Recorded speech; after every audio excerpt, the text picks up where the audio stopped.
Olá, meu nome é Joás Menezes e esse é o podcast do canal Teologia Hoje.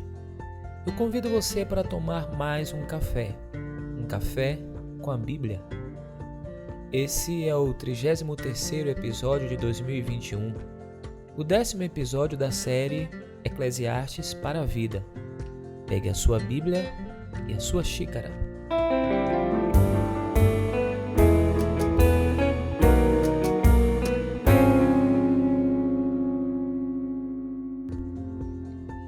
Apesar da consciência de que não podemos ficar presos à divisão em capítulos e versículos da maioria das nossas Bíblias, tendo em vista que nem sempre ela leva em consideração as construções do desenvolvimento e dos temas que norteiam os textos e que de fato são mais importantes para a assimilação dos conteúdos, hoje finalizaremos o 3º capítulo do Coelete, o livro do Eclesiastes.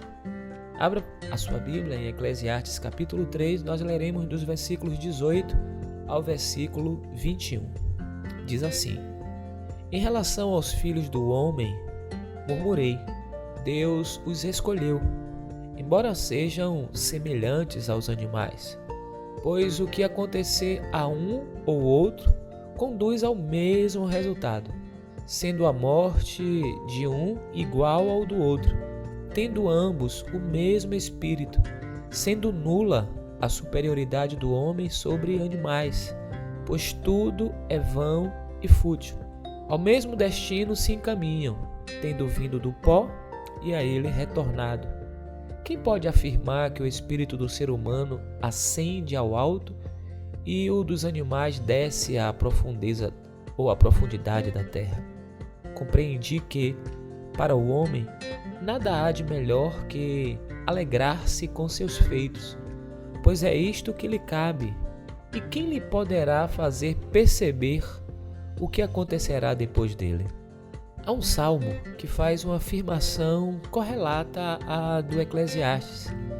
Salmo 49, versículo 12, na NVI, diz assim: O homem, mesmo que muito importante, não vive para sempre, é como os animais que perecem. Aristóteles, o estagerista, nascido em 384 a.C., se dedicou a partir da observação a definir as coisas. Há quem diga que ele inventou o que hoje chamamos de definição.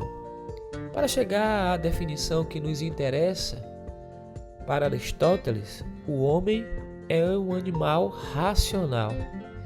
E esta definição está alinhada a uma outra ideia, a de que o homem é um ser político. O ser humano vive em sociedade, participa ativamente e até constrói regras para essa sociedade. Nesse sentido, Aristóteles afirma que o ser humano só é capaz de realizar tais atividades por causa de uma característica intrinsecamente sua, a linguagem. Ele buscou o gênero próximo ao qual pertence o homem e a sua diferença em relação aos demais da sua espécie. Mas ele evidenciou a importância dos homens sobre os outros animais.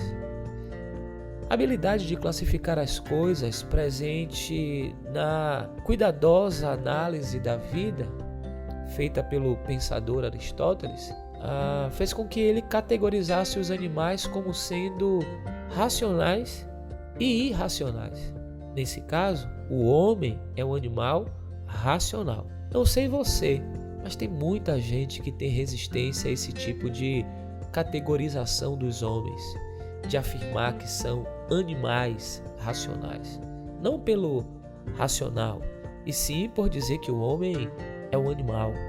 Nesse caso, por ser racional, o homem, para Aristóteles, é superior aos outros animais.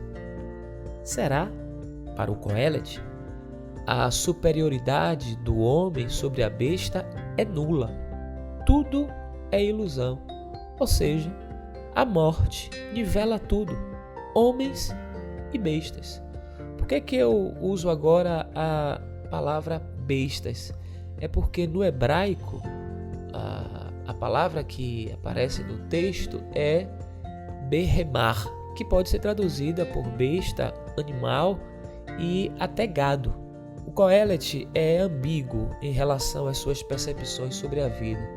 Se por um lado ele faz uma afirmação categórica que o animal e o homem possuem o mesmo espírito e que ambos têm o mesmo destino, logo em seguida, no versículo seguinte, ele reconhece que não podemos afirmar de maneira tão conclusiva determinadas questões. O texto diz assim: quem pode afirmar que o espírito do ser humano ascende ao alto e o dos animais desce à profundidade da terra? Essas questões escapam à nossa racionalidade fria. Nós não temos respostas para tudo. Mas que bom, mas a nossa arrogância racionalista nos ilude a pensar que temos respostas para tudo. Não temos. Conforme afirmou o filósofo, escritor, sacerdote, teólogo e psicólogo francês, o Jean-Yves Leloup, para ele, conforme o pensamento do livro do Eclesiastes, existe apenas a justiça do grande buraco comum, onde se encontrarão homens e bestas, justos e injustos. Já que não é possível afirmar categoricamente como as coisas serão depois da vida, é necessário afirmar a vida no agora e desfrutar do que é possível, da melhor maneira possível, enquanto vida tivermos. O Kohelet diz: nada há de melhor que alegrar-se com seus feitos, pois é isto que lhe cabe. E quem lhe poderá fazer perceber o que acontecerá depois dele? Sendo assim, o que nos cabe é que precisamos viver com alegria o hoje. Precisamos viver a existência, o agora, na sua plenitude.